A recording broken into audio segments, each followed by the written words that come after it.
Rex, I want to come to you first on this because, again, you've spent so much of candidly, your entire head coaching career competing against the Patriots and Bill Belichick.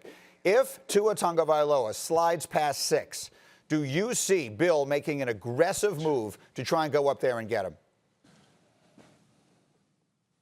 Absolutely.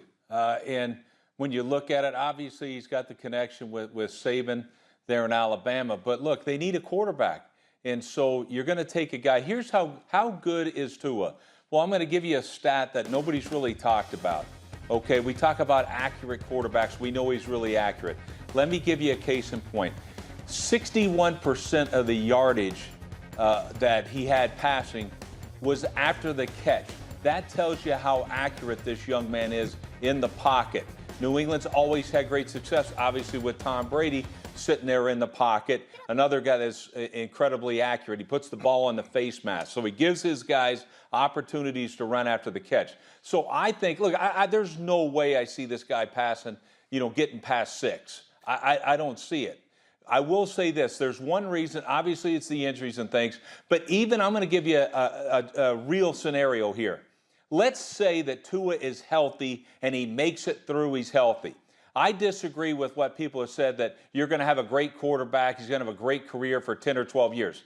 No, his career is probably going to be 4, 5, and 6-year career.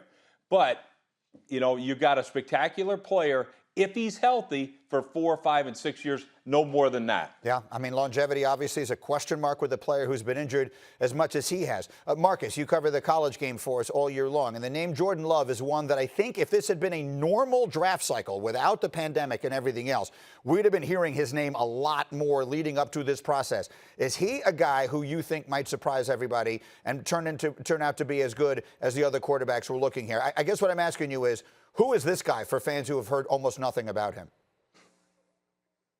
Potentially, G, but I haven't been sold on these particular traits that everybody has tried to compare Jordan Love with. Obviously, he has a strong arm, had a really good season 2 years ago. But with that being said, man, I'm a particular guy. I judge you on when the competition is like you'll see on the next level. And he just didn't have a lot of success in this year when I was paying attention to him. One, because he played against LSU this year, but also he had a couple big games and I started to hear his name stirring around. With that being said, though, you look at this draft, there are teams and there are organizations every year trying to convince themselves that some guy is a game changer, is a organizational changer, and somebody's going to do that with Jordan Love.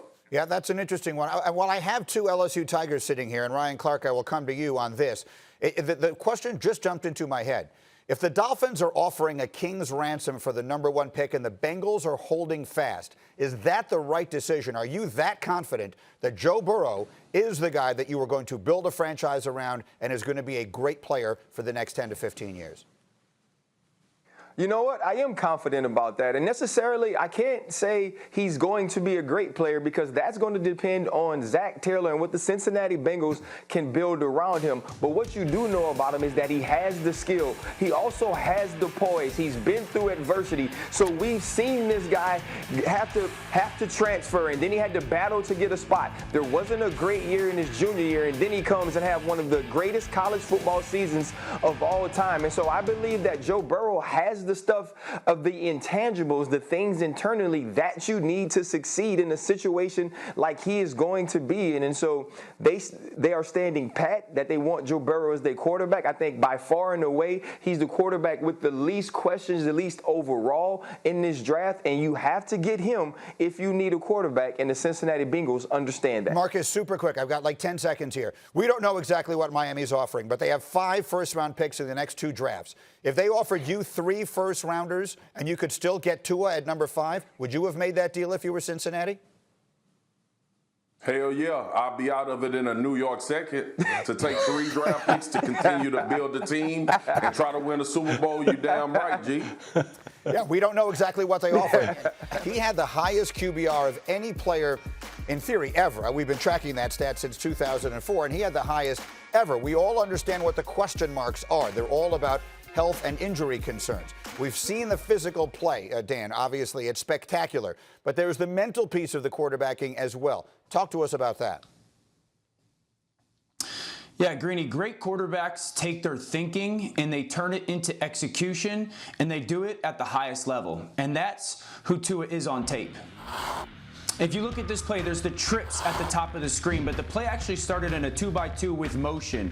And there's no defender that runs with it. 6 guys up at the line of scrimmage, and Tua knows I have 6 protectors. So he realizes anybody else that comes, that's on me. I would be hot in my protection. Watch the communication to the receiver at the bottom of the screen. He's saying, hey, if that safety comes, that's on us. Now watch how fast this happens for Tua. Catch the snap, ball out on the face mask, touchdown. Doesn't happen by accident, but see it from the back angle.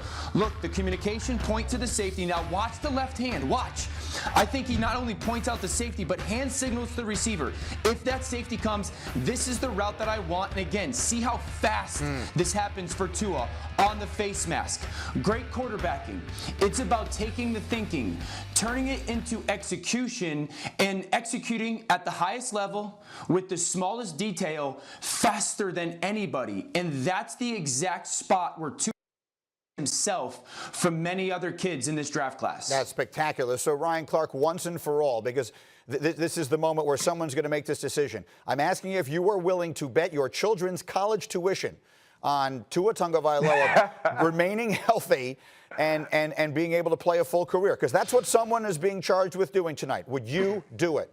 No, you know what? I absolutely am, because I'm about winning. I'm not about sitting around and saying, you know what, we're going to hedge our bet so we can make sure we're mediocre enough that I sit around here. You know, if you get Tua Tagovailoa and he is healthy, you will have yourself a star. You will have yourself a leader, someone who can be there for a decade or more and be a franchise quarterback, the face of your organization.